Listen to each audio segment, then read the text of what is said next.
Capital express में आपका स्वागत है। शुरुआत करते हैं खास खबर के साथ। देश में कक्षा पहली से 8वीं तक जो अल्पसंख्यक वर्ग के छात्रों को छात्रवृत्ति दी जाती है, राइट टू इंफॉर्मेशन 2009 में जो पारित हुआ था, छात्रों को 1000 रुपए प्रतिमाह देने के लिए बनाई गई थी, वह बंद कर दी गई है, जिससे छात्रों के भविष्य के साथ खिलवाड़ हो रहा है। आज देश में बच्चों को सरकारों के कारण बड़ी परेशानियों को सामना करना पड़ रहा है। राइट टू एजुकेशन के तहत योजना बनी थी कि 25% बच्चों को शिक्षा मुफ्त देने का प्रस्ताव पारित हुआ था, मगर सिर्फ मदरसे के छात्रों को बंद करने के चक्कर में सरकार ने सभी स्कूल की छात्रवृत्ति बंद कर दी। आज देश में लाखों करोड़ों बच्चे मजबूरी में मजदूरी करने को सड़क पर आ गए। शिक्षा वैसे भी बहुत महंगी हो गई है और उस पर सरकार ने छात्रवृत्ति बंद करने की उनकी कलम और उनके भविष्य को रोक दिया। राइट टू इन्फॉर्मेशन शिक्षा के तहत 2009 के तहत छात्रवृत्ति दी जानी थी छात्रों को, 1 से 8वीं तक के छात्रों को, जो सरकार द्वारा बंद कर दी गई है। इसमें समाजवादी पार्टी का क्या कहना है? बड़ा दुर्भाग्य की बात है। मैं मध्य प्रदेश समाजवादी पार्टी का प्रवक्ता, बड़े अफसोस के साथ ये मुझे बताना पड़ रहा है कि राइट टू इन्फॉर्मेशन जो आज़ादी थी बच्चों के लिए, अल्पसंख्यक समाज के लिए, आज बड़े अफसोस के साथ कहना पड़ रहा है कि 1 से 8वीं तक के छात्रों को छात्रवृत्ति अब नहीं मिलेगी। ऐसा तुगलकी फरमान केंद्र सरकार का। ऐसे अशिक्षित लोगों को जब हम शिक्षित जगहों पर बिठाएंगे तो इस तरह के हालात बनेंगे। प्राइवेट स्कूलों में बच्चे जा रहे थे, उनको छात्रवृत्ति स्कूलों को पहुंच रही थी। आज जब प्राइवेट स्कूलों को छात्रवृत्ति 1 से 8 तक में बच्चों को नहीं पहुंचेगी तो प्राइवेट स्कूल बच्चों को लेने से इनकार कर देंगे। बच्चा अब हमारा स्कूल नहीं जाएगा। जब आपने हमारी कलम, किताब, शिक्षा जब छीनेंगे आप हमसे, तो हमारा बच्चा यकीनन स्कूल नहीं जाएगा, मजदूर के पीठे पे जाएगा। माँ बाप मजदूरी कराएंगे। बड़े अफसोस के साथ मुझे कहना पड़ रहा है देश के प्रधानमंत्री जी से, ऐसे शिक्षित लोगों को शिक्षा विभाग में ऐसे लोगों को बिठाएं, देश के प्रधानमंत्री जो शिक्षा के महत्व को समझ सकें।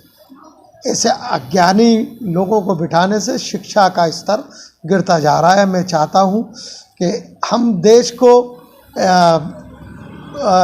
100% एजुकेशन की तो बात करते हैं, जब एजुकेशन देने की बात आती है तो हम अपने आप को 2 कदम पीछे हट जाते हैं। क्या मजबूरी है केंद्र सरकार की? क्यों इस तरह के हालात बनते जा रहे हैं?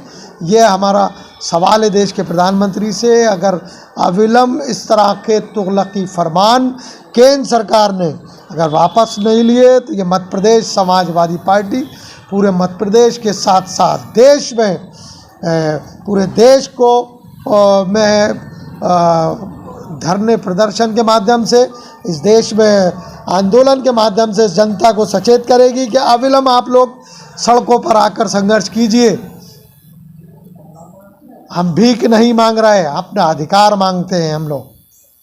मैं मध्य प्रदेश के मुख्यमंत्री जी से कहना चाहता हूं कि अविलंब ऐसे तुगलकी फरमान को वापस लेने के लिए केंद्र सरकार में बैठी स्मृति ईरानी जी को जगाएं, कुंभकर्ण की जो नींद सो रही है उनको जगाएं और उनको बताएं कि ये मदरसों की एड नहीं है, ये खाली मदरसे के बच्चों को। सड़कों पर आकर मध्य प्रदेश समाजवादी पार्टी सड़कों पर आकर आंदोलन का काम करेगी। जब तक हम एक शिक्षा नीति को लागू नहीं करा लेंगे, छात्रवृत्ति चालू नहीं करा देंगे, तो हम सड़कों पर आकर संघर्ष बराबर करते रहेंगे। देश में पिछले 1-2 सालों से देखा जा रहा है मदरसों को लेकर काफ़ी चर्चाएं होती हैं। मदरसों की छात्रवृत्ति बंद करने की बात हो, मदरसों को हटाने की बात हो, मदरसों में अलग शिक्षा की बात हो, उसमें अलग शिक्षा पढ़ाई जाती है, ऐसा लोगों का कहना है। तो इसमें समाजवादी पार्टी कैसा संदेश देना चाहेगी कि मदरसों? समाजवादी पार्टी एक सेकुलर, देश की सेकुलर पार्टी है, हमेशा सभी धर्मों का सम्मान करती है।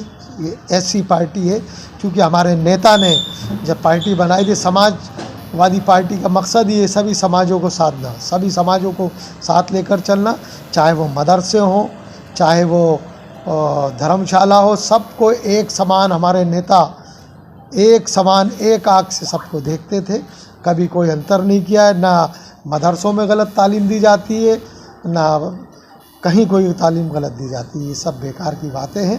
ये सरकार का आरोप मैं सरकार पे आरोप लगा रहा हूँ सिर्फ मदरसों की शिक्षा बंद करने, छात्रवृत्ति बंद करने के लिए ये कदम उठाया है। ये मेरा गंभीर आरोप है। सिर्फ मदरसों की वजह से आज देश के करोड़ों लोगों का केंद्र में बैठी सरकार नुकसान कर रही है।